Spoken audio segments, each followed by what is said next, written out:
Bonjour et bienvenue sur Essentiellement, la chaîne du bien-être au quotidien.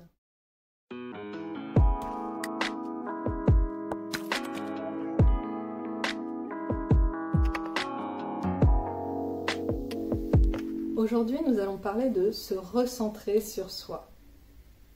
Alors, qu'est-ce que c'est? Comment et à quoi ça sert? On voit ça tout de suite. Alors, qu'est-ce que c'est? Eh bien, tout simplement, c'est se tourner vers l'intérieur de soi, faire une introspection, faire le point avec soi-même. Alors, comment? Eh bien, tout simplement, soit par la méditation quotidienne, qu'elle soit collective ou seule, qu'elle soit guidée ou non. Vous pouvez également faire ça avec l'écriture introspective, qui est en fait tout simplement un moment calme où vous vous mettez face à une feuille avec un stylo, un crayon, ce que vous voulez, et vous écrivez tout ce qui vous passe par la tête.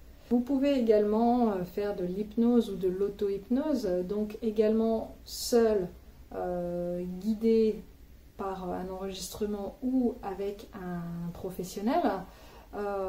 Suivant la qualité de ce que vous recherchez ou de l'habitude que vous avez par rapport à ça, il est plus ou moins bon de le faire tout seul. Pourquoi faire tout ça? Pourquoi se recentrer sur soi?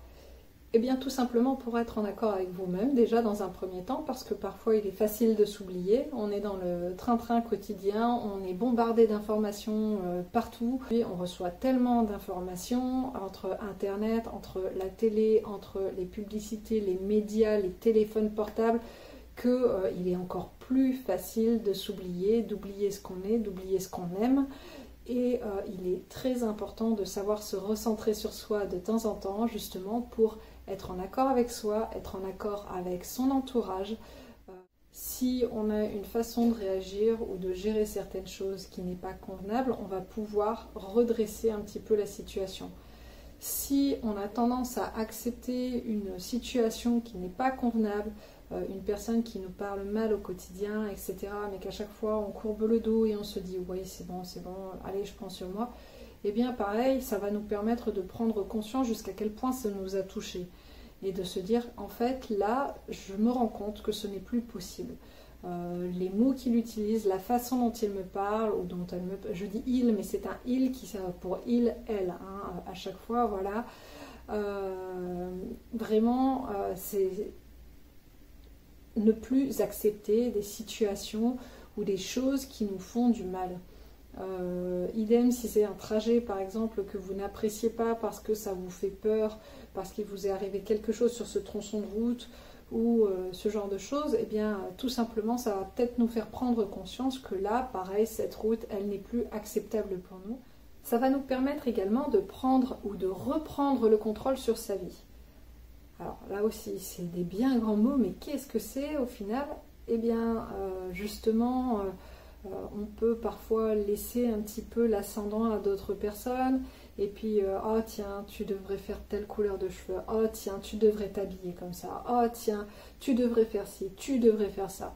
Et finalement, au bout d'un moment, entre ce qu'on a vu cette super belle fille, même si elle ne ressemble absolument pas, au final, on veut la même robe, on veut le même sac, les mêmes chaussures. On a cette personne au lycée ou au collège, parce que c'est pas réservé qu'aux adultes, qui s'habille de cette façon, qui a ce sac, qui a ces cahiers, qui a telle écriture. Et voilà, on n'est pas jaloux fondamentalement. Mais comme elle a l'air de mieux gérer, de mieux réagir, qu'elle a l'air d'être plus appréciée, eh bien on se dit, et pourquoi pas?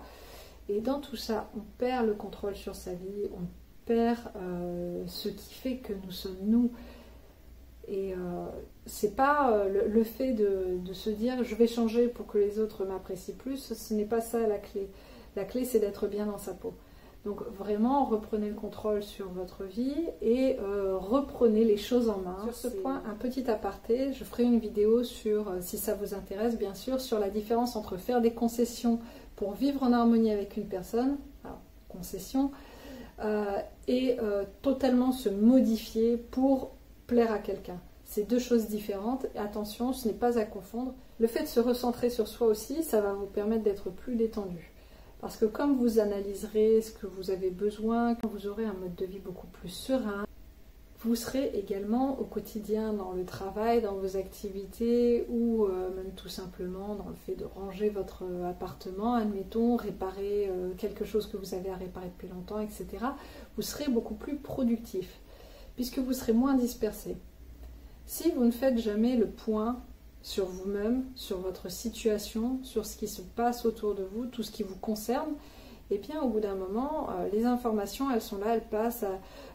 C'est un peu comme une autoroute ou comme l'image un petit peu d'une route où il y a des bouchons. On entend un premier qui klaxonne à droite, un autre qui klaxonne à gauche.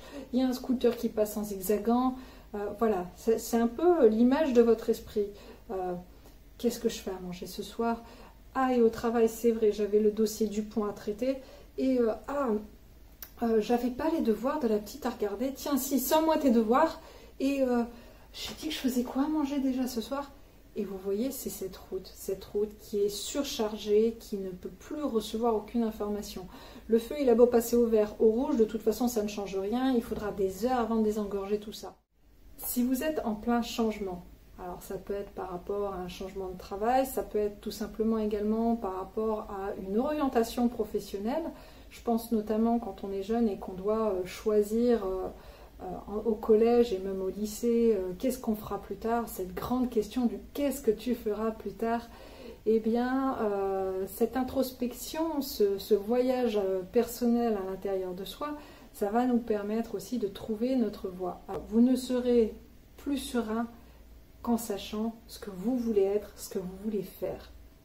J'espère que maintenant vous avez toutes les cartes en main pour savoir qui vous êtes, où vous allez, ce que vous voulez et avec qui, comment, etc. Vraiment, je vous le souhaite dans tous les cas. Prenez le temps nécessaire. Rome ne s'est pas construit en un jour. Ok, même si vous n'êtes pas la grande ville de Rome, eh bien vous êtes quand même une personne qui en vaut la peine. Donc prenez du temps pour vous, apprenez à vous connaître.